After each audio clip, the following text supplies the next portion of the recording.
Hey there, dear friend. I'm so excited to talk to you today about a fascinating concept that can truly transform the way you live your life. It's called the paradox of control, and it's all about understanding the dichotomy of control. You may be wondering, what does that even mean? Well, buckle up, because we're about to dive in and explore this eye-opening concept together. So picture this. You're sitting in traffic, late for an important meeting. You're fuming, frustrated, and feeling absolutely helpless. Or maybe you're scrolling through social media, comparing yourself to others, and feeling like you can't keep up with their seemingly perfect lives. In both these situations, you're trying to control something that's simply out of your hands. And guess what? It ends up controlling you. This, my friend, is the paradox of control. This idea comes from Stoicism, a school of philosophy that's been around for over 2 millennia. Stoics believe that we can only control our own thoughts, emotions, and actions, while everything else is beyond our grasp. The sooner we accept this, the happier and more fulfilled we'll be. So how can we apply this ancient wisdom to our modern lives? Let's break it down step by step. Now let's delve deeper into the realm of thoughts, feelings, and actions that we can control. You see, the key to mastering our emotions lies in developing our emotional intelligence.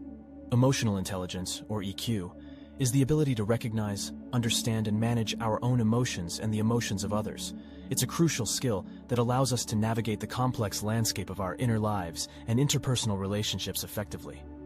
So how can we cultivate emotional intelligence? Well, it starts with self-awareness.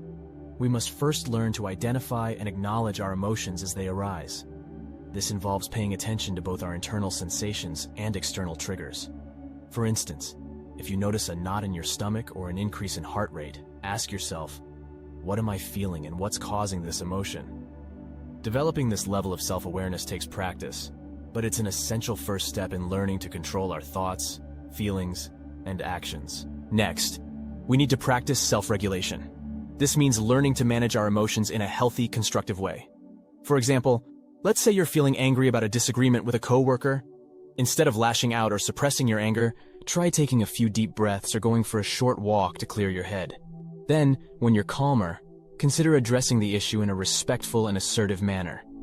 Another crucial aspect of emotional intelligence is empathy, the ability to understand and share the feelings of others. Empathy allows us to connect with others on a deeper level and fosters more harmonious relationships. To develop empathy, try putting yourself in someone else's shoes and imagining how they might feel in a given situation. This will help you better understand their perspective and respond with kindness and compassion. Now let's circle back to the example of feeling anxious about an upcoming presentation. You've recognized your anxiety, but how can you better understand its root cause? It's essential to dig deep and explore the beliefs and thoughts underlying your emotions. Are you worried about being judged or criticized? Do you doubt your abilities? By uncovering the root cause of your anxiety, you can begin to challenge and reframe these limiting beliefs, leading to a more empowered state of mind. Once you've gained a clearer understanding of your emotions and their origins, you can start taking proactive steps to manage them. In our presentation example, you might practice deep breathing exercises or visualization techniques to help calm your nerves. You could also thoroughly prepare for your presentation by researching your topic, creating engaging visuals, and rehearsing your delivery. This preparation will not only increase your confidence but also give you a greater sense of control over the situation. Now let's take a closer look at the things we can't control. As mentioned before, there's a long list, and it's impossible to cover everything. But some examples include the weather, other people's opinions, the economy, global events, and even aging. It's completely natural to feel frustrated, upset, or even fearful when things don't go our way. But the truth is, we can't control every aspect of our lives. In fact, the more we try to control the uncontrollable, the more powerless and stressed we end up feeling. That's the paradox of control in action. When it comes to the weather, for example, no amount of worrying or stressing will change whether it rains or shines. Sure, you can prepare for different types of weather, but you can't control the weather itself. Likewise, other people's opinions are beyond our control. We can try our best to influence or persuade others, but at the end of the day, their thoughts and feelings are their own. The economy and global events are other prime examples of things we can't control. These large-scale forces shape our lives in countless ways, and it's easy to get swept up in feelings of powerlessness and despair. But just as with the weather and other people's opinions, there's little we can do to control these forces directly. Even aging, which is an entirely natural process, is something we often try to control through various means, from anti-aging products to medical interventions. But no matter how hard we try, we can't stop the passage of time or our body's inevitable changes. So what's the solution? It's simple: acceptance. By accepting the things we can't control, we free up valuable energy to focus on what truly matters. It's not about giving up or becoming passive. It's about recognizing the reality of our situation and choosing to direct our efforts where they'll have the most impact. Acceptance doesn't mean that we stop caring about the world around us, or that we become apathetic to the challenges we face. Rather, it means understanding the limits of our control and focusing our energy on areas where we can make a difference. This shift in perspective can lead to a more balanced and fulfilling life as we learn to let go of the stress and anxiety that come with trying to control the uncontrollable. Practicing acceptance can also help us develop greater empathy and compassion for ourselves and others.